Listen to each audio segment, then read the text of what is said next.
Bonjour les amis. Aujourd'hui, nous allons parler au sujet des aftes et la vitamine D. Donc, je voudrais vous parler d'une affection fréquente, certes en général bénigne, mais parfois elle est récurrente et très dérangeante. Il s'agit des aftes. En effet, ce sont des lésions douloureuses sous forme d'ulcération douloureuse au niveau de la muqueuse buccale. Elles ne sont pas infectieuses. Ces aftes touchent environ 20% de la population générale.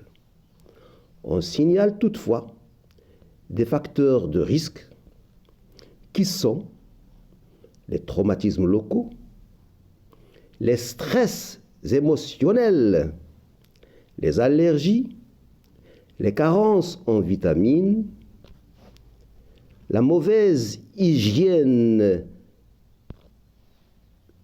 au niveau buccal, les menstruations et les altérations de la flore buccale.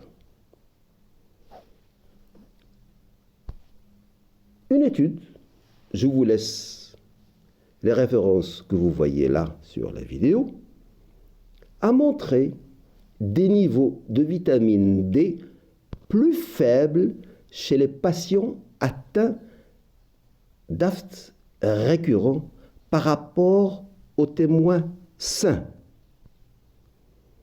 Des études récentes ont révélé un rôle plus large de la vitamine D, non seulement dans les troubles squelettiques et cardiovasculaires, mais aussi dans les cancers, les maladies du système nerveux central, les infections, les troubles auto-immuns et en dermatologie. Où trouve-t-on donc la vitamine D? On la trouve dans le poisson en premier lieu. L'huile de foie de morue, c'est cette huile qui contient le plus de vitamine D que les autres aliments.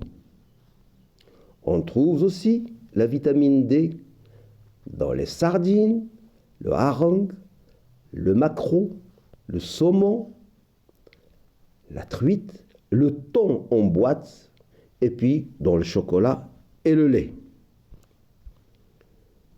Pour conclure, les aftes récurrents sont en général bénins, dans 80% des cas, comme j'ai dit au début.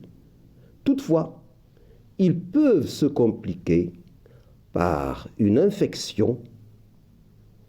Les aftes peuvent accompagner des maladies graves, et je cite la maladie de Behçet, la maladie de Crohn aussi, parce que la maladie de Behçet est comme aussi la maladie de Crohn, et aussi la maladie cœliaque. Donc, je ne dis pas cela pour vous faire peur, mais dans certaines circonstances, une consultation médicale ne serait pas de trop. Comme vous constatez, dans un grand nombre de maladies, l'alimentation a un rôle important. Comme je l'ai cité dans des vidéos antérieures, dont j'ai l'honneur et le plaisir de vous présenter.